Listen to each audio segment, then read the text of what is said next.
My name is Alexander Haskal.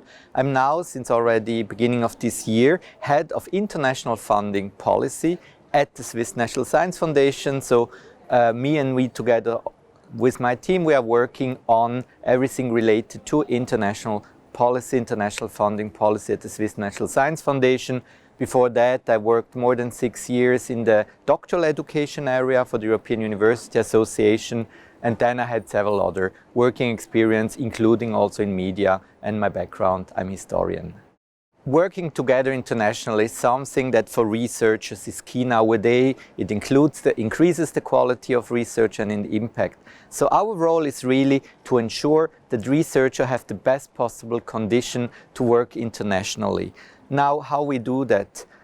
Researchers want to collaborate and they want this collaboration easy. So one part of our job is really being engaged with other partners globally, how to establish processes for researchers, for funding processes, application and so on, that allow them to really work in the best possible way. A second part is to be in an exchange with many other funders especially, or other stakeholders on a European or global level. This can be on a more policy area. For instance, we are member in Science Europe, which is the organization of research funding and performing organizations in Europe.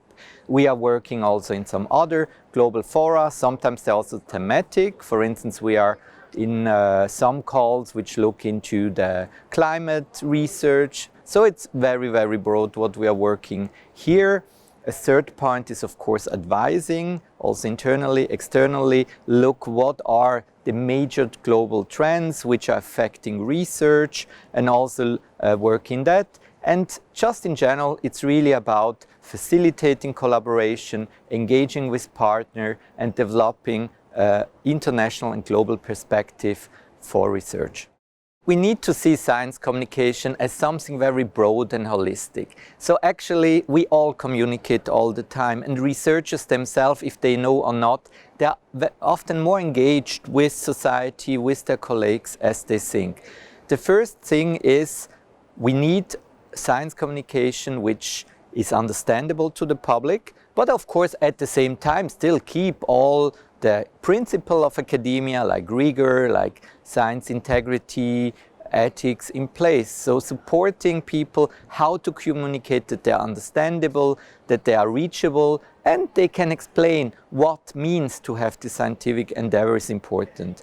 Secondly, encouraging researchers to be also, to look what's going on around, to be aware of what are the questions which can arise. We have seen in many years some topics which were not really relevant suddenly become relevant. So being engaged socially is certainly an important point. A third point is connection, building connections to policymakers, to medias and so on. So what also is really important to see this not as some, let's see, like a fire brigade. There is a fire and then you communicate and then you go home and close yourself. It's an ongoing process of building trust, of engaging, of identifying who are the partners, and especially also, and this is really of identifying what research can really contribute to the society, how the society is really interested